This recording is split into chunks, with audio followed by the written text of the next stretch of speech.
Hi, good evening. Thank you for staying. Sige po, we can start para everyone can... Bernie, of course, second day of course, ang dami, well, ang comment mostly ng social media, bakit ang daming objections daw ng defense doon sa testimony ni NBI. So, what's your take? Ano yung comment mo? Bakit? Well, natural lang naman yan. You will see naman sa lahat naman ng litigation, sa lahat ng trial proceedings, lalo na sa examination ng witness, talagang magkakaroon ng mga objections ang bawat panig, lalong-lalo na kung sa tingin namin, leading yung question, because, for example, para lang sa kalaman ng ating mga kababayan, pag ikaw ang nasa direct examination o kunwari ay yung prosecution today, kung anong ginagawa nila sa direct examination, you cannot kasi lead the witness, meaning you cannot, usually, more often than not, the general rule is you cannot ask questions that are answerable by yes or no. Kasi parang, kumbaga, ikaw na yung sumasagot, ikaw na yung nagtitestify, pinapa-confirm mo lang. No? Except for, syempre, may exceptions pa rin dyan, yung mga preliminary matters, okay lang naman na yes or no. So, natural lang na may ganyang mga objections. At syempre, we want to put on record yung aming mga objections, specifically on the documents that they're presenting.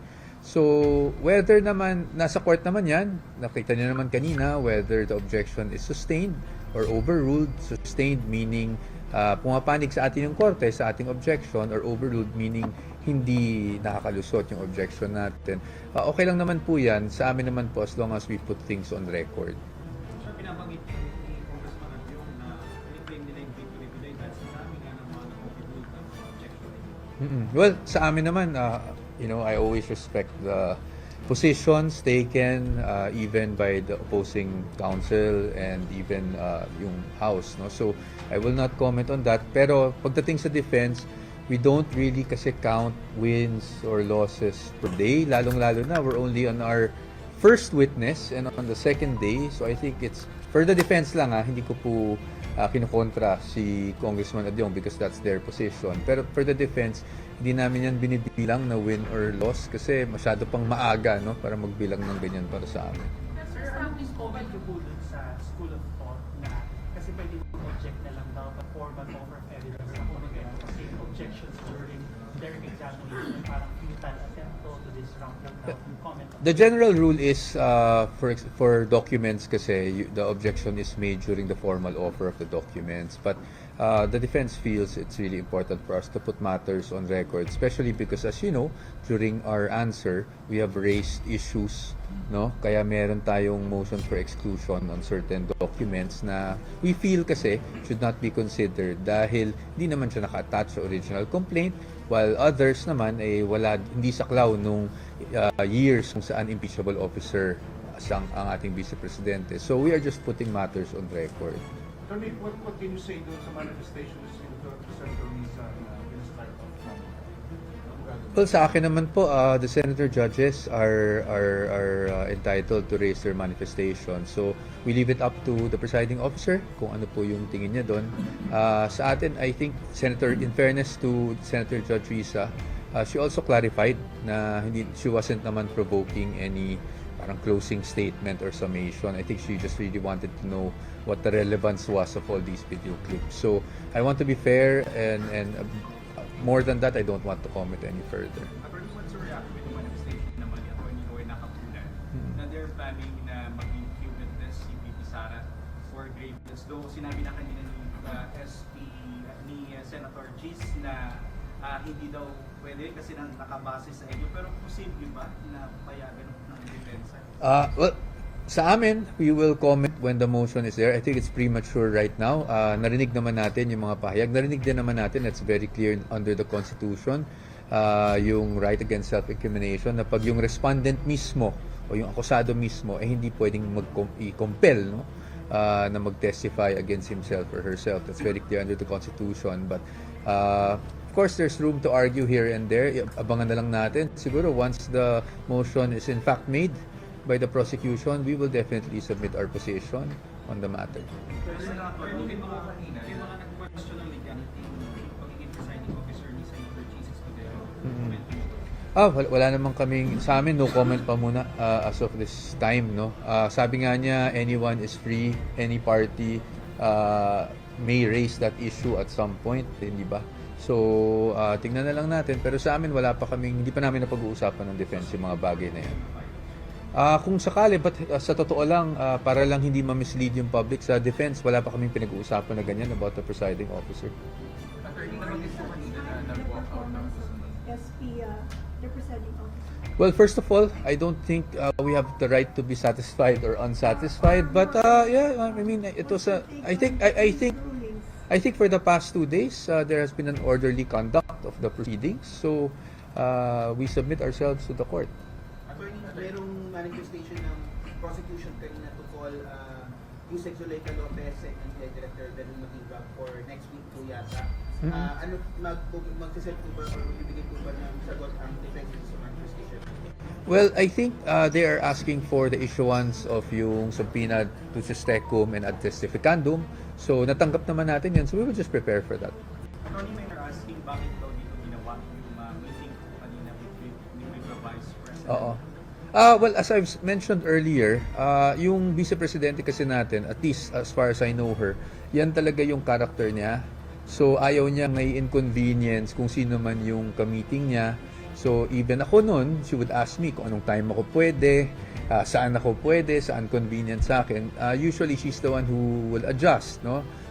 Specifically for today, because alam naman niya na ongoing yung impeachment trial, and alam naman niya that the defense is here at least around lunchtime or so para hindi kami malilate sa 2 p.m. So, para sa kanya, mas convenient para sa defense na dito na lang ganapin yung aming pulong. So, kaya siya pumunta dito. Attorney, hindi sa toilet kanina pag-usapan. Wala, we cannot because that's subject to attorney-client privilege. But sir, you also don't worry intimidation or any kind of intimidation or intent po sa Senator Judges as well as sa Senator. No, I think that's so far off. I think we're making something out of nothing. Intimidation, meaning the Vice President being here.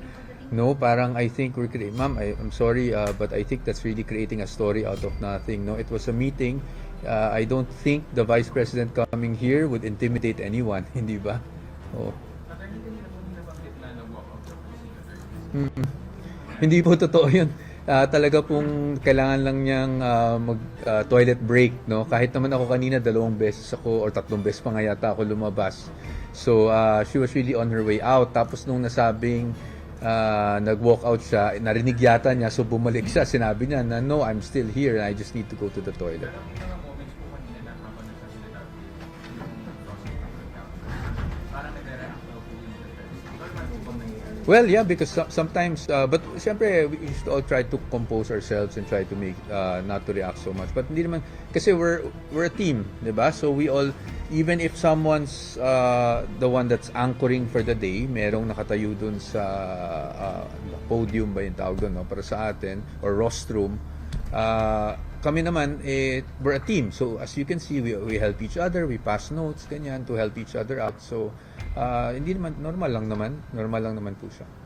Attorney, without going to the merits, attorney, can we seek clarification from the defense? What's the wisdom behind insisting to play a 2-hour press conference earlier instead of going with a 2-minute?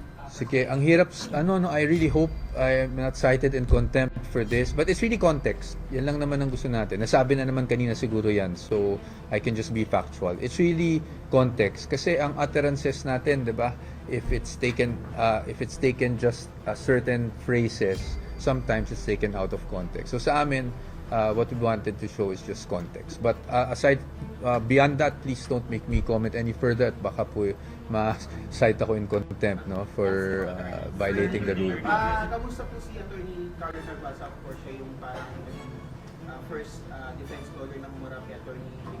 And some comments are saying na baka napapagod na si Attorney Narvaza or baka na-overwhelm siya. Have you talked to Hindi him naman. after? Hindi naman. Okay naman siya. Hindi naman. We're all of our lawyers are litigation lawyers, so we're used to grueling hours in court. You know, it's not the first time that na kahit naman sa regular courts tumatagal rin ng ilang oras, no, sometimes even 1 full day ang examination of witness. So hindi naman siya issue. He's doing well and he's okay. I just spoke to him before coming here. So It's interesting that the Vice President, it's her habit to just be not inconvenience her staff.